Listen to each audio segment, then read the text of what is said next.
What is up, family? It's Ross. Also, Nile Ross. Doesn't matter what you call me, Nile Ross or Ross. Make sure you like and subscribe. I'm going to be posting frequently.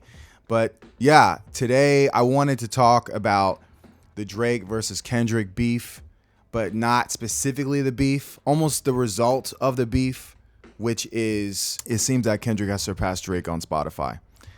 Now, for those who's been keeping up with the beef, back when Drake dropped Push-Ups, and he had some lines to Kendrick about how he's never gonna catch up. Travis, Savage, SZA got him wiped down. Pip squeak, pipe down. You ain't in no big three. SZA got you wiped down. Travis got you wiped down. Savage got you wiped down.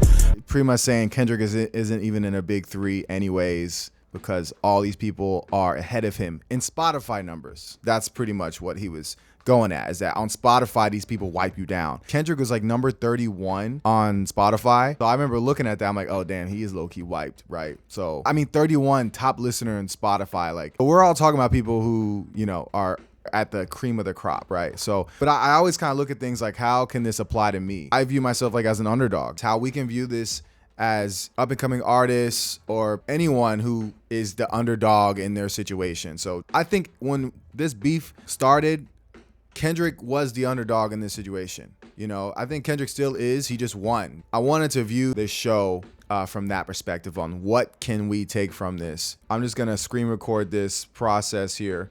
We're going to go to Drake's Instagram. Sorry, Drake's Spotify. He's 74 million. That's still a shit ton of people. But regardless, he's number 14, okay? Let's see. I would be very surprised if oh wow, Kendrick fans also like Kendrick Lamar. Wow. We have Drake has a lot of ops, man. I don't know if anyway. Anyway, I'm going to click on Kendrick. He has 74.7 million. So he's on his way to 75. And he's number 12. So Drake is number 14.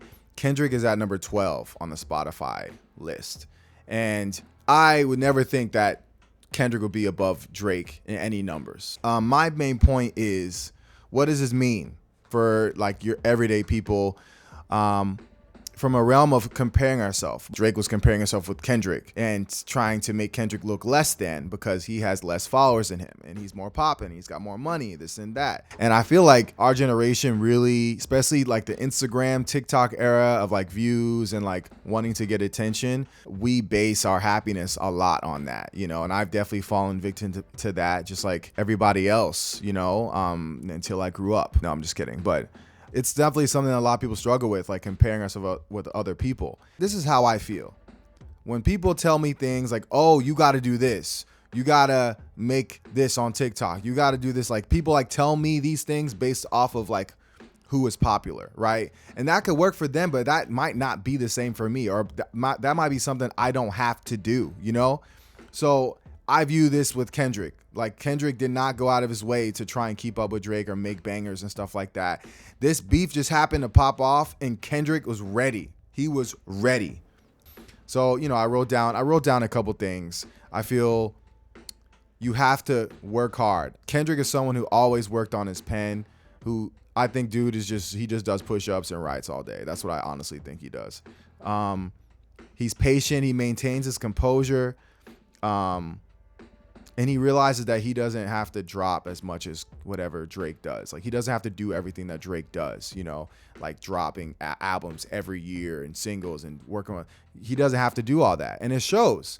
You can just do you, maintain your composure, grow from this, and don't compare yourself to other people. That's what I'm taking from it.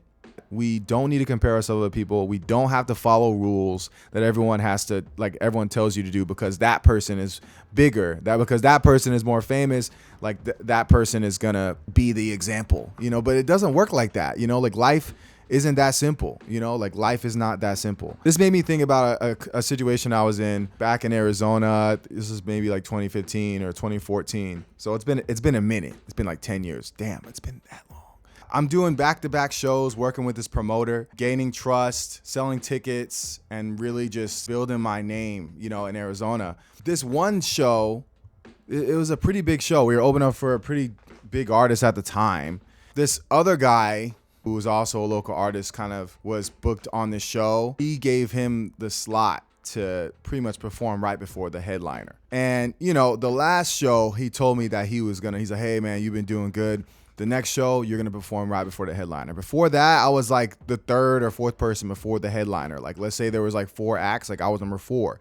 But like, I've been, you know, doing my thing. He's telling me this and that. And it's not looking like it's going to happen at this show, right? There was this moment where I was like, dude, like, I didn't want to show face. I didn't want to, you know, break my poker face, right? But I was pissed. I was like, what? Like, you know, I didn't say this. I was like, okay. Right in front of me and this guy, he's like, hey, so this guy, he's going to perform right before the headlining act. Hope that's okay. And he's like, looked me straight in the face and kind of just like, I was like, knowing damn well this guy just told me the last show I was going to be performing right before the headliner. Anyway, I just kind of took it in the chin. I was like, okay, sure. Yeah. I was like, okay. And I didn't show my poker face because I was pissed.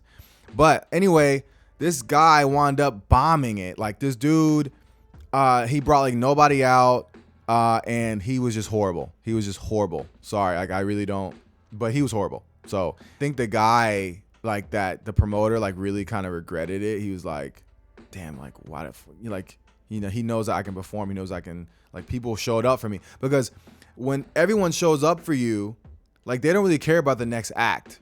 So all of my people left. So like I was like number 2. I think I was right before this guy who was before the headliner. And after I performed, like everybody left. That was like a huge chunk of the crowd, to be honest, because the headlining people didn't even show up yet. Anyway, I'm not gonna bash that guy too much, but the next show I was able to perform like right before the headlining act. I was so glad I was able to maintain my composure. I think that was the main thing I want out of this video. Maintaining our composure, really. Because I could have just been like, man, screw this, like screw you, like I'm not doing this again, blah, blah. But I just kept my cool. I performed and I went home. You know, I made my money, I left. And then I was able to do the next show. And then ever since then, like working with that promoter, I was right before the headlining act. And so I view like that kind of, that mentality that Kendrick had was like maintaining his composure, not feeling like he had to drop an album all the time, you know? So I feel like if we had to break this down, right, it's, we need to stay working hard, keep the juices flowing, you know what I mean?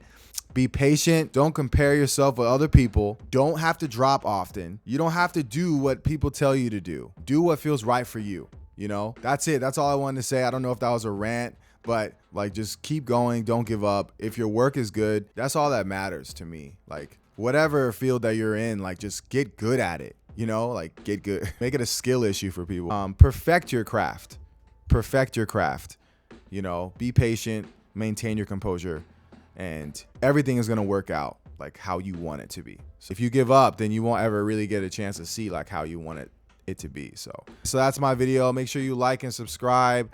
I'm going to be posting this frequently. My goal is to challenge my inconsistency. So maybe that'll be my next video. Yeah, y'all have a good day and victory.